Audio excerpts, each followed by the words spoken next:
प्रभु यीशु मसीह के नाम में सबको जय मसीह की।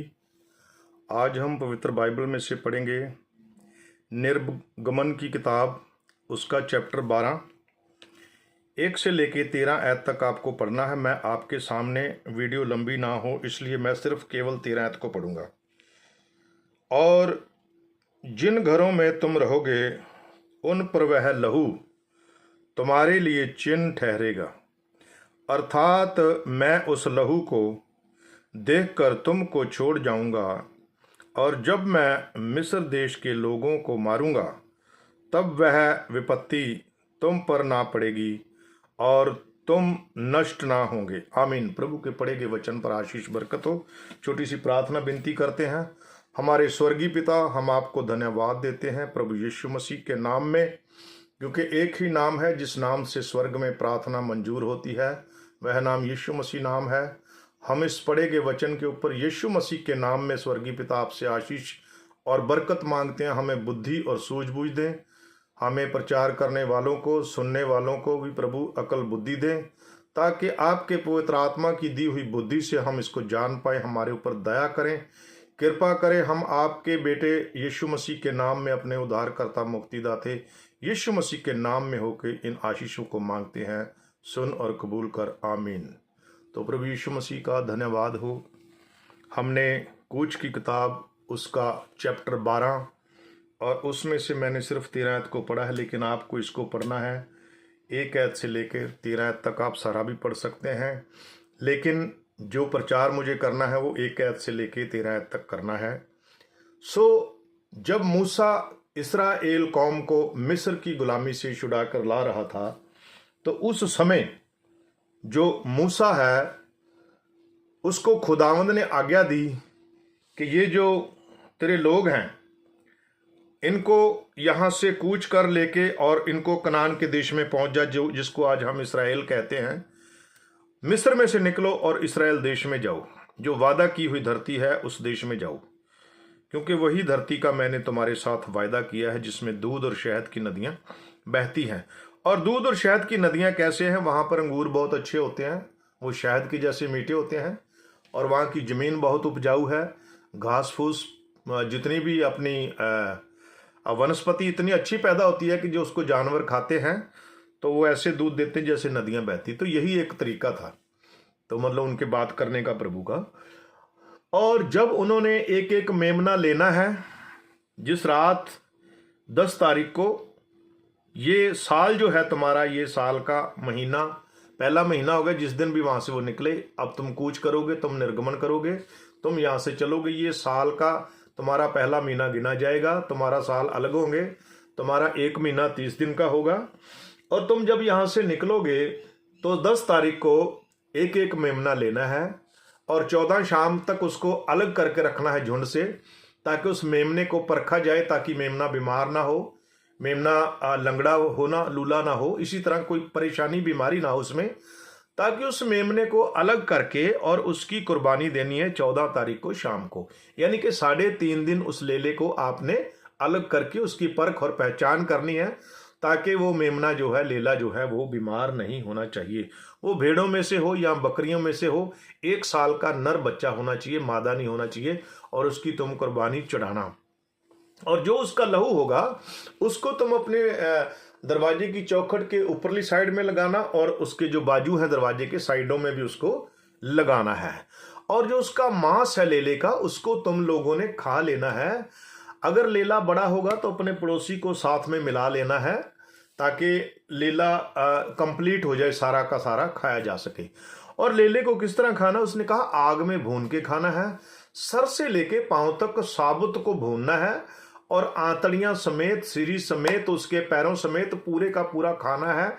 उसमें से कुछ भी फेंकना नहीं है, उसमें से आग में भूनकर खाना है, और फ्रेश ताजा रोटी के साथ खाना है, कड़वी सब्जी के साथ खाना है। उसको खमीरी रोटी नहीं होनी चाहिए, जिसको हम ब्रेड बोलते हैं, जिसमें खमीर डाला जाता है, खमीरी रोटी नहीं होनी चाहिए।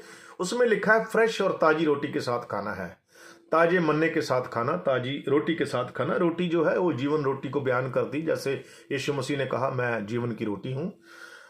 और उस मेमने को तुमने जल्दी जल्दी खाना है अपनी कमर को बांध के, और तुमने जल्दी जल्दी खाना है अपनी लाठी अपने हाथ में लेके अपनी कमर को बांध के, और अपनी जूती अपने पैरों में डाल के उसको जल्दी जल्दी तुम लोगों ने खाना है।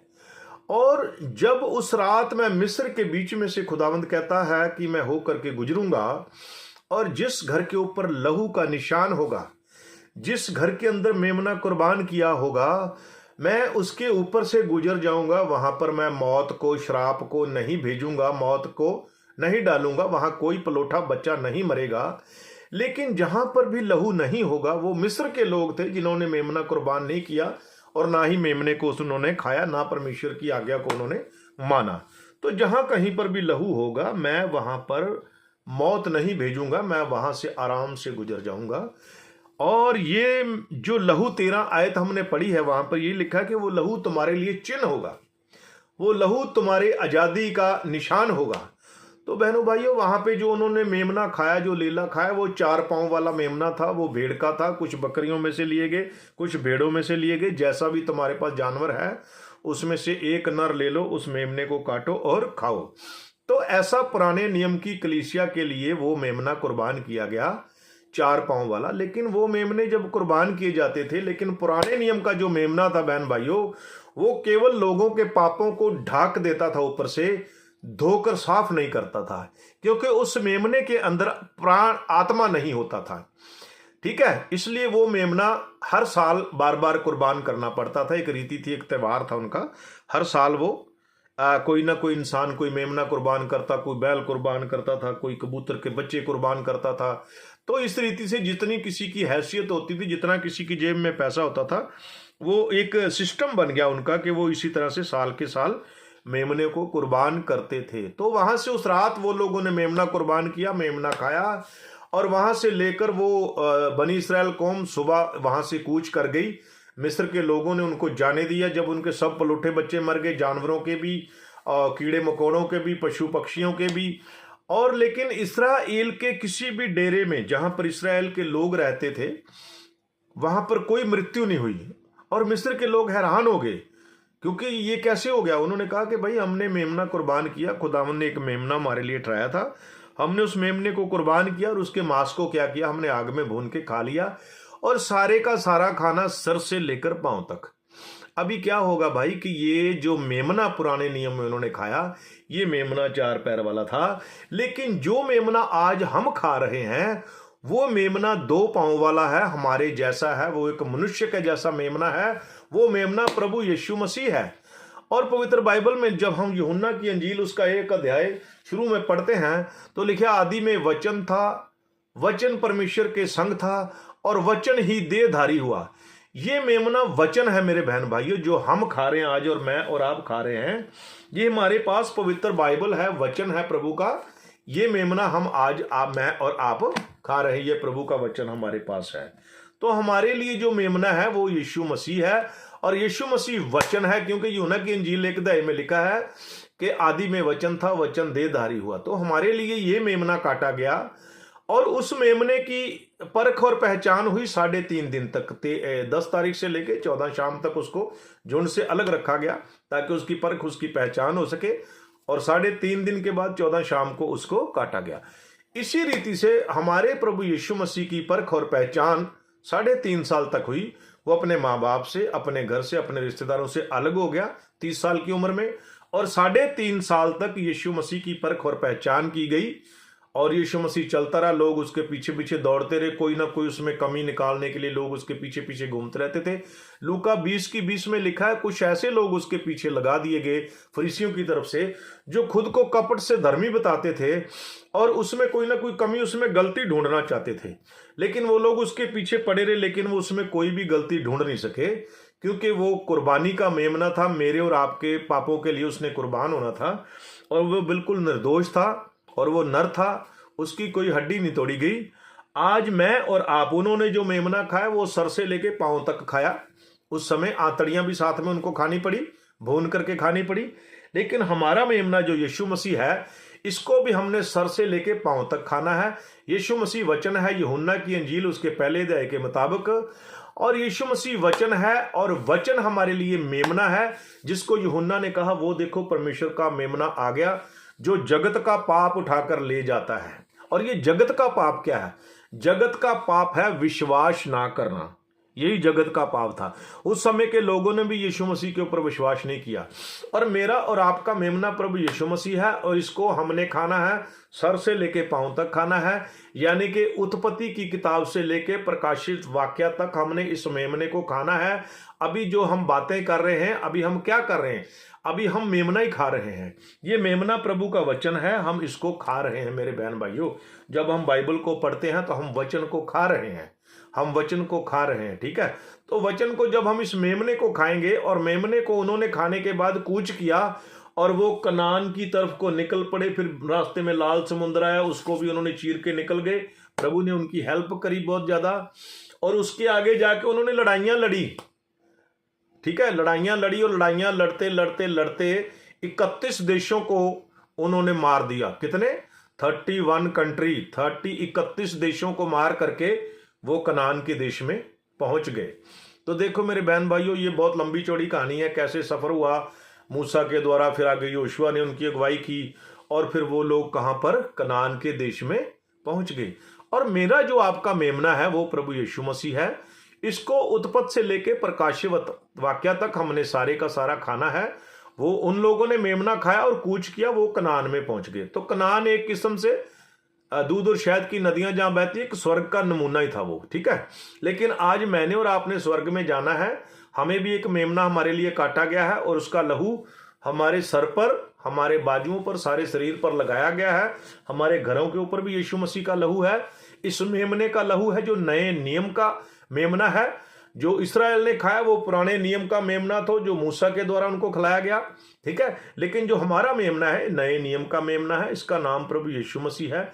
मैं और आप जब वचन को सुनते हैं, वचन को खाते हैं, वचन को पेट के अंदर ले जाते हैं, अपने हृदय में ले जाते हैं और हम मेमना खा रहे हैं। ये मेमना हमने कैसे खाना है? उत्पत्ति से लेके प्रकाशित वाक्य तक जैसे उन्होंने खाया, सर से लेके पांव तक, आंतड़ियां समेत खाना है।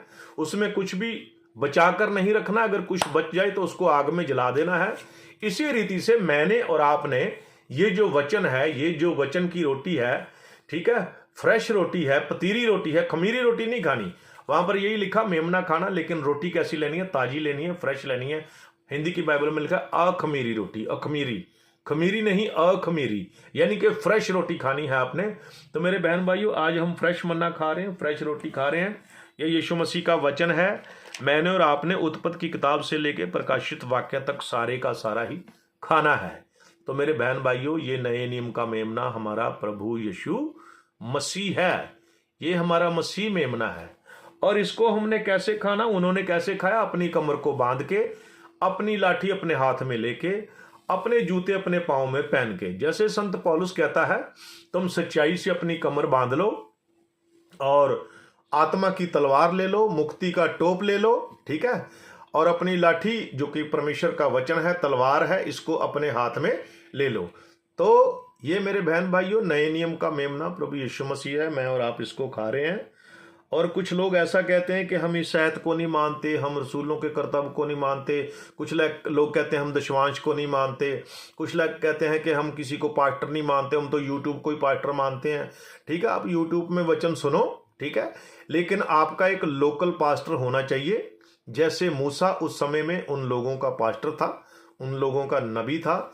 इसी रीति से नए नियम में यीशु मसीह आया और यीशु मसीह एक पास्टर के रूप में, एक नबी के रूप में प्रचार किया। और उसके बाद में उसने चेलों को ठहराया कि जगत में जाके प्रचार करो और सब जाति के लोगों को चेले बनाओ। ठीक है, और उनको बपतिस्मा दो। तो मेरे बहन भाइयों, जैसे यीशु मसीह ने आज्ञा दी है, वैसे आगे के आगे पास्टर से पास्टर, पास्टर से पास्टर आगे के आगे बनते गए। और पास्टर मेरे बहन भाइयों इस तरह के होने चाहिए, वो नम्र होने चाहिए, दीन होने चाहिए, हलीम होने चाहिए, उनके अंदर प्यार होना चाहिए, मोहब्बत होनी चाहिए। अगर पास्टर कोई गलती करता है तो पास्टर के अंदर एक पश्चाताप वाला जीवन होना चाहिए। उसको पछताना चाहिए कि हाँ, मैंने गुस्से में किसी को गलत बोल दिया, मैंने बुरा बोल दिया। क्योंकि हम पास्टर भी एक इंसान होता है, वो खुदा नहीं होता है। हाँ, लेकिन उससे अगर कोई गलती हो जाती है उसको भी झुकना चाहिए, माफ़ी मांगनी चाहिए। और जैसे हम लोग आज देख रहे हैं कि बहुत सारे पास्टर मतलब कि उनके बारे में उनकी कमियां यूट्यूब में बताई जाती हैं, हमें मुझे और आपको उनके लिए भी प्रार्थना करनी है। प्रभु सबको आशीष दे, बरकत दे। अगर किसी भाई में कोई कमी है तो प्रभु उसका सुधार करे। और इतना छोटे से वचन के साथ मैं आपको आमीन करता हूँ। और नए नियम का मेमना हमने खाना है, यानी कि उत्पत्ति की किताब से लेके प्रकाशित वाक्य तक सारे का सारा वचन हमने लेना है। तो खुदावंद आप सबको आशीष दे, आपको बरकत दे। वीडियो 15 मिनट की हो चुकी है, मैं नहीं चाहता लंबी बने, फिर लोग देख नहीं पाते हैं, लोग समझ नहीं पाते हैं। छोटा सा हिस्सा हो वचन का जो लोग समझ सकें। और मैं चाहता हूं कि हम जो पढ़ा गया वचन है, इसके लिए, हम पढ़े हुए वचन के लिए प्रार्थना करेंगे, मैं और आप भाई बहनों के लिए। खुदा सबको आशीष दे, बरकत दे। छोटी सी दुआ करते हैं। हमारे अनुग्रहकारी खुदावंद, हम आपका धन्यवाद शुक्र करते हैं प्रभु, जो हमने आपका वचन पढ़ना है, जितने भी बहन भाई, जितने लोग इसको सुनते हैं, मैं सबके लिए प्रार्थना करता हूँ प्रभु, सबकी बुद्धि को खोलना।